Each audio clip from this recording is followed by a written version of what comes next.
Dès sa naissance, Abel parut d'une autre race que ses frères, plus tard une atmosphère étrange l'isola parmi les enfants et les adultes. On ne découvrit pas la raison de cette anomalie.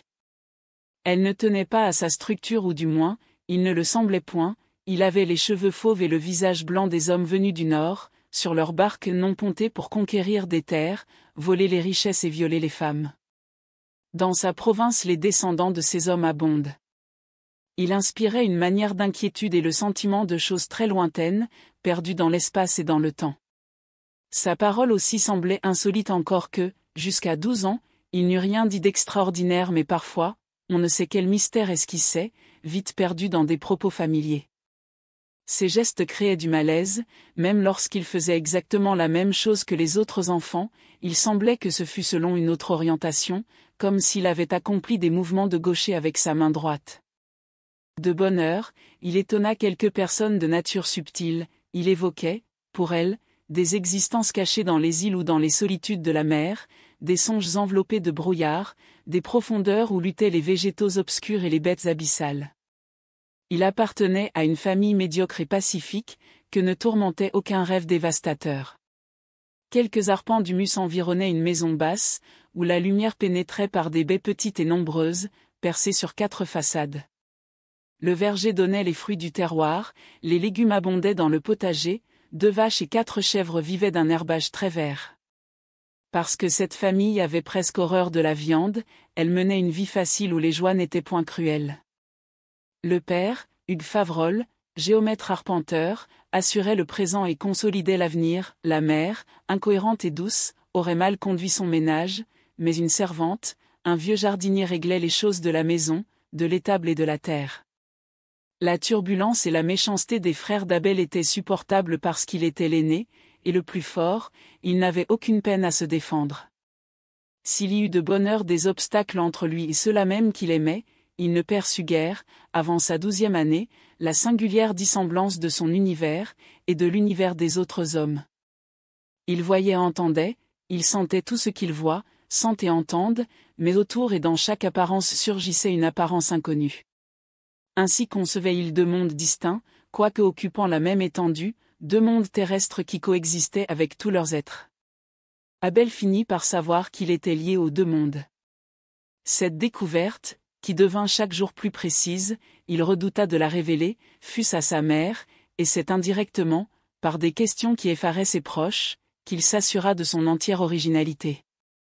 Sûr enfin que le double monde existait pour lui seul, il pressentit que la révélation de sa réalité était inutile et pouvait être dangereuse. Pendant plusieurs années, le monde qui pénétrait chaque partie du monde des hommes, demeura toutefois indistinct. On eût dit qu'Abel percevait avec des sens rudimentaires, comme peut-être un oursin perçoit l'océan et le roc où il s'accroche. À la longue, le monde se diversifia. Il commença d'y établir l'ordre que l'enfant établit parmi les métamorphoses incessantes de son ambiance et il n'ignora pas longtemps que, dans cet autre univers, il était plus jeune que dans celui des hommes. Aucun terme humain ne saurait exprimer les existences et les phénomènes qu'il discerna, appréhendés par des sens dont le développement fut de plus en plus rapide, ils ne révélèrent rien de ce que ne révèle l'ouïe, la vue, le toucher, le goût ou l'odorat, rien de ce que nous pouvons percevoir ni imaginer. Les vivants lui apparurent les derniers. Il lui fallut plusieurs mois avant de s'assimiler leur apparence totale, ils n'avaient point, comme nos animaux et nos végétaux, des structures fixes, une série de formes, sans cesse changeantes se déroulait dans un ordre presque constant, revenant sur elle-même et formait ainsi des individualités cycliques. Ainsi qu'Abel l'apprit plus tard, ils vivaient plus longtemps que les vivants de notre règne. Dès qu'il eut bien saisi leur mode d'existence, il les reconnut selon leur esprit d'abord, puis selon leurs individualités, aussi aisément que nous reconnaissons un chant ou une symphonie.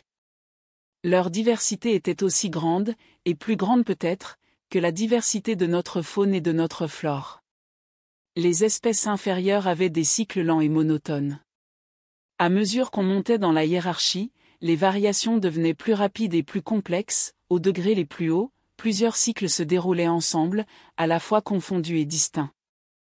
Abel percevait tout cela, avec une netteté croissante, à la manière des enfants qui, pour n'être pas embarrassés de méthodes et d'autant plus vives et pénétrantes. Il sut de bonne heure que les variants, comme il les nommait, se développaient autrement que les animaux ou les plantes. Leur étendue ne s'accroissait pas, à leur naissance ils n'étaient pas moins grands que plus tard, mais plus vagues, avec des cycles incohérents, à mesure, les mouvements prenant de la cohérence, ils atteignaient leur pleine harmonie après des évolutions d'autant plus nombreuses que l'être était place plus haut dans la hiérarchie. Ce fut un soir de juin qu'Abel connut que lui-même était ensemble un humain et un variant, un soir que les nuées prolongeaient leur métamorphose. Las de pâturer l'air chaud, les hirondelles se poursuivaient avec des cris éperdus, ivres d'un plaisir qui remplissait le jeune homme de compassion et d'attendrissement. Elle lui semblait aussi éphémère que ces pays fragiles creusés dans les vapeurs crépusculaires et saisis d'une angoisse obscure, il avait pris la main de sa mère qu'il aimait mieux que toutes les créatures. Ils étaient seuls. Il semblait voir les mêmes apparences de l'univers, mais sentant d'instinct qu'il allait plus loin qu'elle dans le mystère des choses, la mère dit, avec un peu d'effarement. « À quoi penses-tu » C'était une minute où le monde des variants se superposait plus étroitement au monde des hommes et Abel eut sa révélation. Jusqu'alors sa vie humaine avait tellement prédominé que la vie variante semblait tout extérieure. Ce soir il sut qu'il participait aux deux vies, bouleversé il cessa de percevoir la présence de sa mère. Épouvanté de lui voir un visage immobile comme les minéraux et des yeux fixes dont la pupille s'accroissait dans la pénombre, elle lui pressait la main avec angoisse. « Abel, mon petit. Qu'y a-t-il » Il la regarda sans la voir, puis il fut comme un homme qu'on réveille d'une transe et il murmura, n'ayant pas mesuré ses paroles. « Je vivais dans l'autre terre. » Elle ne comprit pas, elle crut qu'il songeait à la mort et à l'âme éternelle. « Il ne faut pas y penser, mon chéri. Il faut vivre avec nous. » Si loin de la réalité d'Abel, elle eût été vainement et tristement accablée par une confidence. L'embrassant avec une douceur où se mêlait une grande angoisse, il acquiesça de manière ambiguë. « Il n'est pas nécessaire, dit-il, que j'y pense. » Le soir des hommes revint avec ses étoiles, son infini perdu dans d'autres infinis, Abel veillait encore, le cœur en tumulte, quand les siens se furent endormis. Malgré sa révélation, Abel n'eut qu'une conscience confuse de ses propres cycles, pareille à celle que nous avons de notre corps dont les fonctions innombrables ne nous sont connues, très imparfaitement, que par l'expérience de milliers d'ancêtres. Mais comme nous savons que nous sommes des hommes, ainsi savait-il désormais, qu'il était un variant. Rien ne lui indiquait encore à quelle espèce, si l'on peut ici parler d'espèce, il appartenait. Était-il de ceux dont l'intelligence ne se transmettait pas aux autres ou s'y transmet à la façon élémentaire dont elle se transmet entre nos bêtes supérieures? Ou bien avait-il reçu le don de transmettre sa pensée à d'autres variants, dont qui ne semblait pas, comme sur Terre, le privilège d'une seule espèce? Tandis qu'il cherchait à le deviner, sa vie terrestre passa par la crise essentielle. Pendant plusieurs saisons elle domina tellement sa vie variante que celle-ci, sans cesser jamais d'être perceptible, sombra dans une sorte d'engourdissement. Enfant encore parmi les variants, il devenait adulte parmi les hommes, il subissait la folie étincelante de la puberté. La femme, devenue le principe redoutable de ces deux existences, le satura de visions tragiques, à force d'être aiguë, centralisée autour de ce réceptacle sauvage de la génération, dont l'image est, pour tel jeune humain, un Éden qu'il désespère de jamais atteindre. Parce qu'il était timide jusqu'à la démence, il vécut un ouragan de désirs exaspérés par les fictions que nos ancêtres ont accumulées autour de l'acte, déjà fabuleux dans les ténèbres des premiers instincts. Il fut l'insecte prêt à mourir pour la fécondation, le fauve affolé par la poursuite éperdue dans le désert, le sauvage rôdant autour de la femelle avec la masse ou l'épieu, le guerrier barbare violant les épouses et les filles des vaincus, le poète assemblant les reflets du ciel et de la terre, la lumière du matin, les grâces du végétal, d'innombrables sensations élémentaires sublimées par 100 siècles de rêves. Du désir brut, déjà magnifié par une extraordinaire légende primitive, de l'instinct qui s'abat et se concentre sur le sexe, s'élevait la grâce mystique où l'adolescent, prosterné devant une créature sacrée, redoute l'acte comme un sacrilège. La femme de l'instinct surgit d'abord avec sa face brutale, ses mâchoires épaisses, une crinière aussi rude que celle des cavales. Rien qu'à la voir marcher, découvrant ses fortes chevilles, écartant les cuisses, il connut le vertige des sylves, il entrevit l'antre prêt à le happer. Il songeait frénétiquement à elle, dans les nuits d'où, il étendait les bras, il suppliait, gémissait, pleurait. Chaque jour, et partout, il la rencontra. Qu'elle était proche. Et si lointaine, à l'autre bout de la vie, imprenable, inaccessible. Foudroyé par sa timidité, malgré tant de contacts, malgré la solitude, jamais il n'eût fait le geste. Un jour, assis près d'elle, les autres partis un à un, son audace alla jusqu'à demeurer, tremblant et grelottant, tellement que le soir vint. Elle ne fit pas de lumière. Il se taisait. La fièvre intolérable les torturait. Enfin, désespérant de le voir agir, elle se rapprocha avec la lenteur de la grande aiguille des horloges. Elle s'empara de ce jeune corps ivre, lui donna le rêve muet, la joie sans bornes, la gloire et le triomphe. Elle le gorgea d'un bonheur fauve, dont il garda une gratitude éternelle et qui n'empêcha pas l'autre rêve d'éclore. Il y eut presque autant de différence entre les deux aventures qu'entre la femelle du gorille et la plus blanche, la plus fine des filles de l'homme. Quand il retrouvait la femme aux cheveux drus, les arbres, les herbes et la terre répandaient une senteur phosphorescente, il s'immergeait dans la caresse comme dans un fleuve de chair. Mais quand il arrivait auprès de l'autre, qu'il ne possédait jamais, il connaissait le miracle de chaque forme, de chaque son, de chaque odeur, de la nuée sillant sur la colline et de cette autre nuée, faite d'astres sans nombre, qui jette un voile de lait dans la nuit estivale. Ainsi passèrent 6 saisons pendant lesquelles, adulte sur la terre, il demeurait enfant dans le monde jumeau. Puis la femme aux cheveux drus le quitta pour suivre d'autres aventures, rassasié, c'est à peine s'il la regretta. L'autre, emmené par les siens lui fut à jamais reprise, perdu dans une de ces terres que les assassins de l'humanité volèrent au peuple rouge. Dans l'époque suivante, le monde des variants commença de dominer en lui le monde humain et il reconnut enfin son espèce, une de celles qui savent transmettre la pensée. Après 6 autres saisons, il approcha enfin chez eux, de l'âge adulte, il commença à s'émouvoir pour la légende de leur génération. Elle différait étrangement de notre légende animale. Les sexes n'avaient point d'existence définie. Un variant pouvait être mâle pour tel de ses semblables, femelle pour d'autres. Pourtant, aux limites, existaient de rares êtres purement mâles, d'autres purement femelles. Abel n'avait encore de cette union qu'un pressentiment annoncé par le trouble causé par telle présence, surtout de celle qui appartenait au groupe nettement féminin. Tandis qu'il achevait sa croissance radiante, il se lia avec des variants, vers qui l'attirait une prédilection qui lui rendait. Incapables de percevoir sa nature double, ils étaient surpris par ses allures, liées à son corps humain, son corps variant évoluait dans une sphère limitée où il se déplaçait avec rapidité. Il n'osa donner aucune explication et les variants ne lui en demandèrent pas. Peu à peu, il les connut presque aussi bien qu'il connaissait les hommes. Ils échappent à la pire des nécessités animales, la nécessité de se nourrir aux dépens des autres vies, et ne possèdent aucun moyen de s'entre-détruire, la maladie ou l'accident mortel n'existe point chez eux. Aucun des cataclysmes terrestres ne détruit les rythmes dont ils vivent, la mort ne survient que par un épuisement dont ils ignorent la cause, c'est une chute lente et douce dans l'inconscience. Pourtant cette existence comporte des souffrances, mais tolérables, elle ne va pas sans chagrin ni aventure, ni enfin sans amour. La mystérieuse répartition universelle leur a épargné la tragédie féroce, immolation du faible par le fort, les supplices épouvantables et les morts monstrueuses.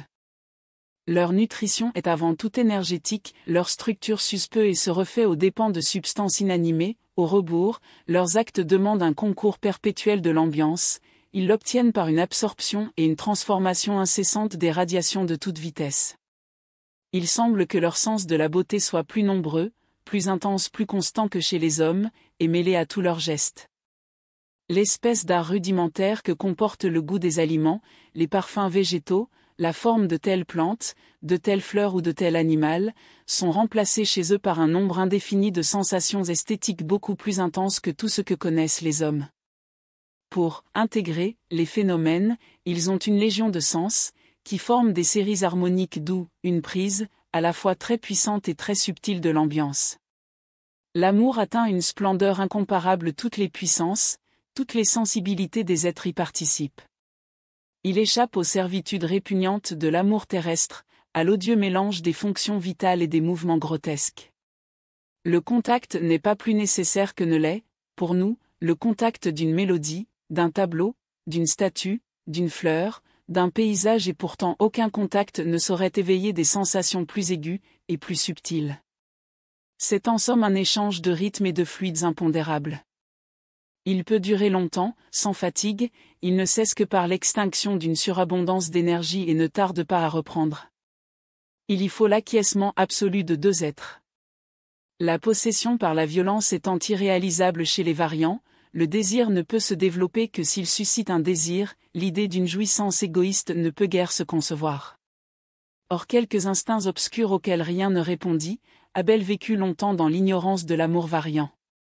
Il ne commença à comprendre que lorsqu'il rencontra celle que, en langage terrestre, il nomma Lilial.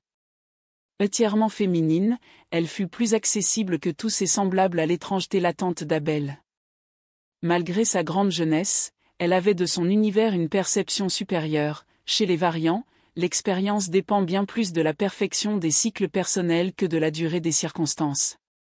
Un être comme Lilial absorbait les variations de la vie ambiante avec une intensité, une vitesse et une sûreté extrêmes. Surprise par la limitation des démarches d'Abel, elle n'y vit toutefois pas une infirmité, elle pressentit une nature ensemble étrangement différente et étrangement comparable à l'existence variante. Percevant aussi qu'il révélait incomplètement son être, non par duplicité, mais par crainte, mystérieuse, elle se garda de l'interroger, c'est lui qui comprit enfin que la confession était inévitable. Ce fut par un matin de la terre mortelle, mais chez les variants où le temps n'est pas compté d'après le cours d'un astre central, il n'y a ni matin, ni soir, ni saison, rien que des variations dues aux interactions des mondes. Abel goûtait ensemble ce matin de la terre qui était un matin de printemps, et la phase complexe de son autre vie. Sa double nature subissait une exaltation pleine de charme.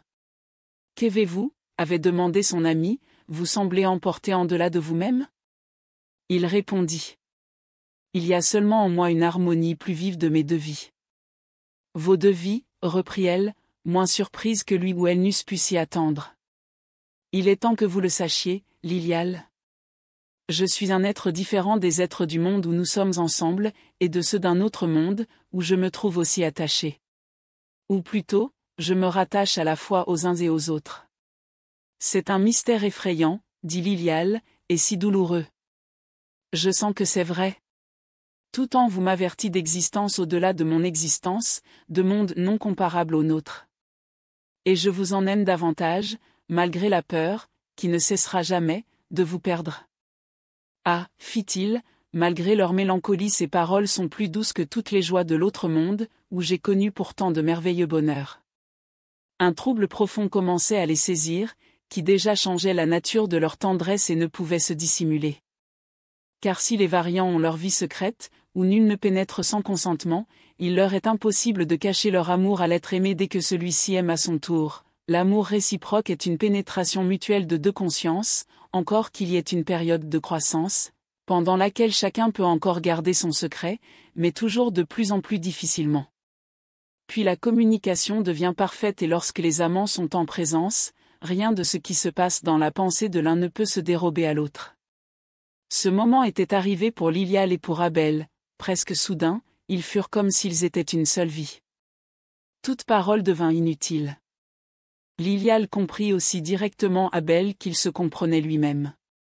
L'amour terrestre ne fut plus pour Abel qu'un sentiment très pauvre dont il avait pitié. Cela dura jusqu'à l'époque où Lilial commença de porter l'être qu'elle avait conçu d'Abel. Pas plus que l'acte même qui crée, la maternité ne révélait les aspects rebutants qu'elle revêt chez les hommes.